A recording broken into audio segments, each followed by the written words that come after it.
Të dy këto shtete synojnë, ose të paktën Irani synon dhe Izraeli posedon një potencial ndër më të mëdhenj në botë për armë bërthamore, pra ka një potencial të njëjtë siç e ka Franca apo siç e ka Anglia. Superfiqi ushtarake praktikisht.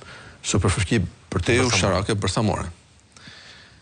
Dhe të dy këto shtete kanë ngjashmëri të madhe edhe si shtete, sepse të dy janë shtete apartheidiale, të dy janë shtete teokratike, pra tek Irani është shiizmi, tek këta është sionizmi ose judaizmi, që është thelbi i shtetit.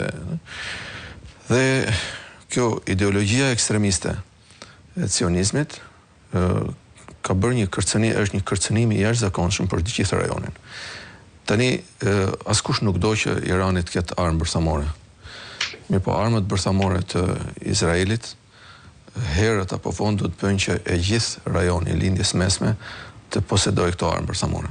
Ne e dim që edhe shtetet tjera në rajon kanë kërkuar që të pajisen me armë bërthamore. Arabia Saudite, edhe shtetet tjera, Egjipti, dikur Libia tani jo, por edhe shtetet tjera, edhe Emiratet e Bashkuara Arabe, të gjithë kanë kërkuar që të pajisen duan të zhvillojnë një program bërthamor. Dhe kjo vjen për shkak të armëve bërthamore që ka Izraeli. Dhe kërcënimi i Izraelit është i dukshëm dhe i qartë. Ata dhe duke përfituar nga heshtja e komunitetit ndërkombëtar, kanë vazhduar pushtimin dhe gjenocidin në Gaza, dhe nga kjo heshtje, domethënë, ka bërë që ata të marrin akoma më tepër kurajë, janë inkurajuar për të vazhduar sulmin e radhës në Iran. Sulmi është një shkelje e të drejtës ndërkombëtare, pa çka se kush është Irani, por është një shkelje e të drejtës ndërkombëtare. Po flasim nga Shqipëria që i ka ndërprer marrëdhëniet diplomatike me Iranin. Po. Nuk i takon Izraelit që të bëjnë gjë të tillë. Nga ana tjetër, Izraeli ka për qëllim rrëzimin e pushtetit të Iranit, por kjo gjë në këndvështrimin tim, jo që nuk do të rrëzoj pushtetin, por do të forcoj më tepër pushtetin e ajetullahëve në Iran. Pse? Sepse në qoftë se do që të marrësh mbështetjen popullore në vend në atë rajon, mjafton që ti jesh armik me Izraelin dhe automatikisht e ke marrë mbështetjen popullore. Është tjetër gjë Evropa dhe Shtetet e Bashkuara të Amerikës nëse do e ndërmerrnin këtë sulm, por këtë sulm nuk e ka ndërmarrë ata, e ka ndërmarrë Izraeli, dhe kjo i ka funksionuar ajetullahëve për të konsoliduar pushtetin.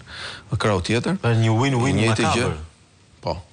Nga krau tjetër, e njëjta gjë është edhe për pushtetin e Netanyahut.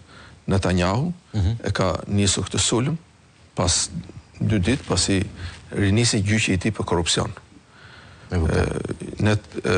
Dhe çuditërisht, rastësi e çuditshme, po për analistët nuk është rastësi e çuditshme, rifillimi i luftimeve në Gaza para 3 muajve ka ndodhur po prap 1 ditë pasi rinisi gjyqi i Netanyahut për korrupsion.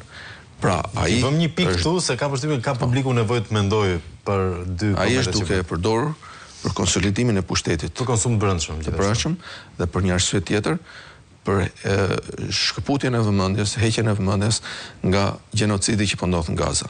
Në Gaza vazhdojnë për ditë po ndodhin Izraeli në mënyrë të llatashme. Në mënyrë të llatashme. Kurse tani opinioni është i dyzuar, sepse me të drejtë një pjesë janë me Iranin, një pjesë janë me Izraelin në arenën ndërkombëtare. Po.